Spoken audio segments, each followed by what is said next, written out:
আপনি কি আপনার স্বপ্নের অনুষ্ঠানটির জন্য গায়ে হলুদের গহনা খুঁজছেন? ফুলের গহনা খুঁজছেন?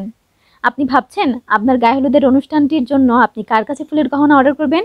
তাহলে আমি আছি আপনাদের জন্য। আসসালামু আলাইকুম, আমি মুনিয়া রহমান ফুলের গহনা নিয়ে কাজ করছি। আপনাদের পছন্দের যে কোনো ফুলের গহনার ছবি দিয়ে আপনি আমার কাছে আপনাদের গহনাটি অর্ডার করতে পারবেন। অবশ্যই আপনাদের পছন্দের গহনাটি আপনাদের মনের মতো করে বানিয়ে আপনার কাছে পাঠিয়ে দিব। আমি 100% করে বলতে পারি আমার কাজ নিয়ে আপনি কখনোই নিরাশ হবেন না। আপনি একদম 100% চোখ বন্ধ করে আমার কাছে আপনার পছন্দের গহনাটি অর্ডার করতে পারবেন। যাই হোক, আজকে আমি আপনাদেরকে আমার বিগত পরিচিত একটি গহনার হার বানিয়ে দেখাবো। এর আগে আমি আপনাদেরকে এই গহনার কানের দুল, টিকলি, আংটি এগুলো বানিয়ে দেখিয়েছি। আজকে আমি হার বানিয়ে দেখাবো। তো হার বানানোর জন্য প্রথমে আমি একটি বেজ নিয়েছি। বেজের ওপরে আমি দুই পাশে দুইটা করে 4টা চেইন লাগিয়েছি, পার্ল চেইন বলে এটাকে। তারপর চেইন লাগানোর পরে নিচে আমি হাজারি গোলাপ লাগাবো।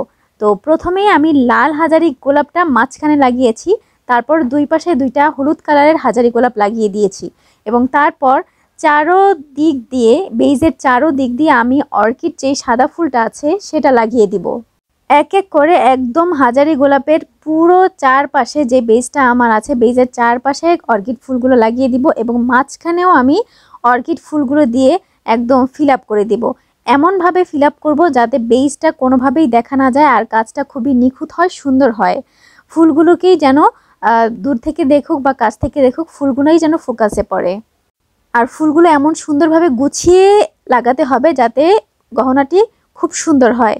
যাই হোক, আপনারা দেখতেই পাচ্ছেন আমি কিভাবে লাগাচ্ছি এবং লাগানোর পরে গ্লুটা যাতে বেজের সাথে ফুলটা একদম লেগে যায় তাই আমি একটু চেপে চেপে ধরে রেখেছি। এখন আমি চেইনের দুই পাশে হুক লাগিয়ে নিয়েছি, ডলফিন হুকটা।